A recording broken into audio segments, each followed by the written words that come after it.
Welcome back to Billionaires Eden channel. Today we're looking at Africa billionaires.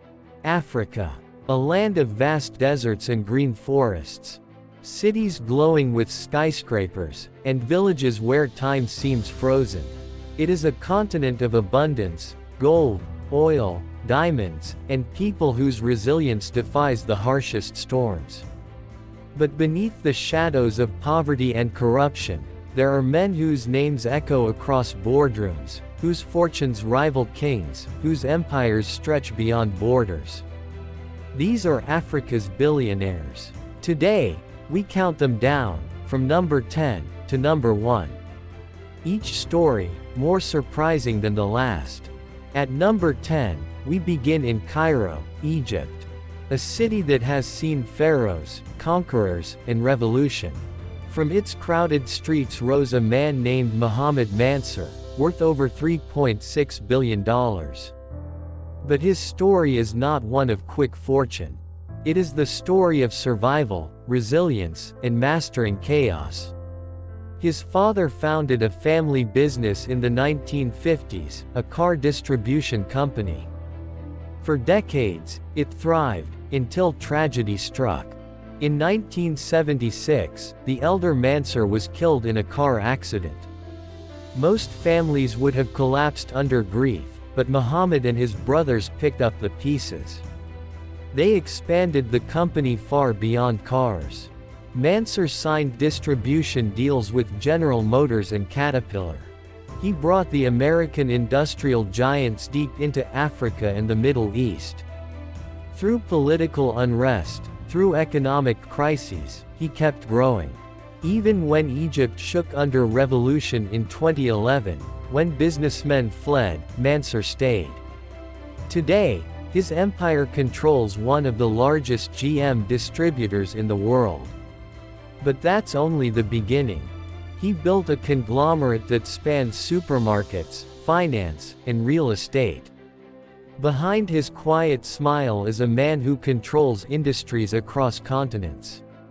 Mohammed Mansour is proof that in Africa, fortune favors not just the bold, but the enduring.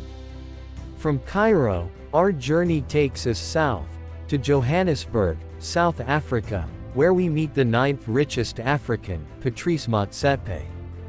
His fortune, over $3.6 billion, was not inherited. He built it from the dust of mines. Motsepe grew up in Soweto, during apartheid, when black South Africans faced laws that crushed opportunity. Yet his father owned a small shop that served miners, and their young Patrice learned two things: the value of work and the art of negotiation. Later, he became a lawyer, the first black partner at one of South Africa's biggest firms. But Patrice had bigger dreams. In the 1990s, after apartheid ended, South Africa introduced laws to empower black entrepreneurs. Motsepe seized the moment. He founded African Rainbow Minerals. While others feared the risks of mining, Patrice bought failing gold mines, hired skilled workers, and turned them profitable. One by one, his mines became rivers of gold, platinum, and coal. His success made him the first black African billionaire. But Motsepe's influence extends beyond money. He is also the president of the Confederation of African Football. A businessman, a sports leader, a philanthropist who pledged to give away half his fortune. In him, Africa sees what happens when history changes course, when a man once locked out of opportunity rises to the pinnacle of wealth. And now, at number 8, we return to Egypt. Here, another name echoes across the world of wealth: Nassif Sawiris, with a net worth of $3.8 billion. The Sawiris family is one of the richest in the Middle East, but Nassif stands out. He built his empire in construction and chemicals, industries that form the backbone of economies. His company, OCI, is one of the largest fertilizer producers on Earth. He also holds stakes in Adidas, the global sportswear giant. But behind the polished numbers lies a story of navigating storms. Egypt's politics have never been stable. Regimes rise and fall. Billionaires often find themselves caught in the middle. Nassif carefully maneuvered through upheavals, keeping his empire intact, even as rivals fell. He is known as a man who avoids the spotlight, who rarely speaks in public, yet commands industries that feed millions. And unlike many billionaires who spend on yachts, Nassif invests in legacies. He co-owns Aston Villa, an English Premier League football club, a passion that ties his fortune to the world's most beloved game. In him, Egypt shows that even in uncertainty, fortunes can not only survive, but thrive. From Egypt, our path leads west, across the sands of the Sahara, to Algeria. At number 7, we find Issad Rebrab, worth $4.6 billion. His story is the definition of resilience. Algeria, a country rich in oil and gas, often overlooked its private sector. But Rebrab dared to dream differently. He founded Cevital, now Algeria's largest privately held company. It produces sugar, cooking oil, and margarine. But it doesn't stop there. He expanded into steel, electronics, even agriculture in Europe. His sugar refinery is one of the largest in the world. But his path was not smooth. In 2019, at the age of 75, Rebrab was arrested during Algeria's anti-corruption campaign. Many thought his empire would crumble. Yet, he emerged stronger, regaining his freedom and proving that his businesses were bigger than politics. Today, he is celebrated as the man who showed Algeria's youth that private entrepreneurship can rival oil wealth. Issad Rebrab is more than a billionaire. He is a symbol of persistence. And now, number 6, we return to Nigeria. Here we meet Abdulsamad Rabiu, worth $5.2 billion. A man whose empire began in trade and rose to industry. Rabiu inherited land and some business assets from his father, but what he did with them was extraordinary. He founded Bua Group, a conglomerate dealing in cement, sugar, and real estate. Like Dangote, Rabiu saw that Africa's future was in infrastructure. He built cement plants across Nigeria, battling head-to-head with Dangote. The rivalry between these two giants reshaped Nigeria's construction industry. But Rabiu's genius was diversification. When competitors were obsessed with one sector, he spread across industries. Today, Bua Sugar Refinery is one of the largest in Africa. His cement factories power Nigeria's construction boom. His fortune grows quietly, but steadily. Abdulsamad Rabiu is the embodiment of a new Nigerian elite, ambitious, daring, and determined to leave a lasting legacy. At number 5, we find Naguib Sawiris, another giant from Egypt, with a fortune of $5.4 billion. Unlike his brother Nassif, Naguib made his mark in telecommunications. He built Orascom Telecom into a global powerhouse, with operations across Africa, the Middle East, and even North Korea. His boldness was legendary. While others feared unstable markets, Naguib thrived in them. His company connected millions to mobile phones for the first time. Later, he sold parts of his empire to giants like Vimpelcom, cashing out billions. But he didn't stop there. He invested in media, finance, and gold mining. Naguib is outspoken, often controversial, unafraid to challenge authority. But he is also a visionary who saw Africa's future in connectivity. His fortune, like his personality, is bold, unpredictable, and global. At number 4, the stage shifts again, to Nigeria, where we meet Mike Adenuga, worth $6.7 billion. Known as the Bull for his relentless drive, Adenuga's story is pure grit. Born in Ibadan, he worked as a taxi driver to fund his education. Later, he entered oil exploration, a field dominated by foreign companies.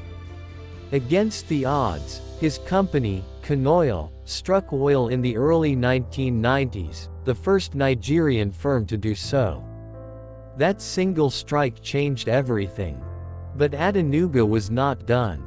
He founded Globacom, a telecommunications giant that broke into Nigeria's market dominated by Mountain. Offering cheaper rates, Globacom became the people's network, spreading across West Africa. Adenuga's empire is a blend of oil and telecoms, industries that built modern Nigeria. Yet, behind his wealth is a man of mystery. He avoids the spotlight, rarely gives interviews, and surrounds himself with an aura of secrecy. But one truth is clear: his rise is one of the most dramatic in Africa. Now, at number 3, we encounter Johan Rupert of South Africa, worth $10.4 billion. Unlike most billionaires who built in cement or oil, Rupert built his fortune on luxury. He controls Richemont, the group behind Cartier, Montblanc, and Dunhill. His empire is one of elegance, watches, jewelry, and fashion that adorn the world's wealthiest. But Rupert's wealth hides a deeper story. He inherited a small business from his father, Anton Rupert, who founded Rembrandt Group. Johan expanded it globally, making it a force in luxury goods. Yet, he is not just a businessman, he is also a conservationist, investing in South Africa's wildlife reserves. Critics call him a symbol of white monopoly capital, a reminder of apartheid's inequalities. But supporters see him as proof that Africa can compete with Europe in the most elite industries. His fortune is not built on raw resources but on desire, the human hunger for beauty, status, and luxury. At number 2, another South African name, Nicky Oppenheimer, with a fortune of $8.3 billion. For decades, the Oppenheimer family controlled De Beers, the diamond empire that shaped the global industry. Nicky was the third generation to lead it. Under his leadership, De Beers perfected the slogan, "A diamond is forever." For much of the 20th century, his family controlled almost 80% of the world's diamond trade. But in 2012, Nicky sold the family's stake in De Beers to Anglo-American for over $5 billion. Even after stepping back, his fortune remains vast, spread across investments in agriculture, conservation, and finance. To many, the Oppenheimers represent both the glamour and the controversy of African wealth, a fortune built on stones that shaped love but also fueled conflict. And now, at number 1, we arrive in Nigeria. The richest man in Africa. Aliko Dangote, with a fortune of $13.9 billion. His story begins in Kano, where a boy sold sweets to classmates. That boy grew into a man who borrowed $500,000 to start trading sugar, cement, and rice in Lagos. From trade, he built factories. From factories, he built an empire. Dangote Cement today dominates Africa, building its cities brick by brick. His sugar, salt, flour, and pasta fill kitchens across the continent. And now, his oil refinery, the largest in Africa, promises to change Nigeria's future. Dangote is more than a billionaire. He is a symbol. A man who proved that Africa can produce not just raw materials but industrial giants. Critics call him too powerful, too close to government. But his achievements cannot be denied. For over a decade, he has stood as Africa's richest man. And his journey is far from over. 10 men, 10 fortunes, 10 untold stories of risk, vision, and persistence. From Algeria's sugar to South Africa's diamonds, from Egypt's telecoms to Nigeria's cement, these billionaires represent Africa's hidden power. They are not just billionaires, they are builders of industries, shapers of nations, and proof that in the heart of Africa, impossible dreams can come true. If you like this content, subscribe, like, and share.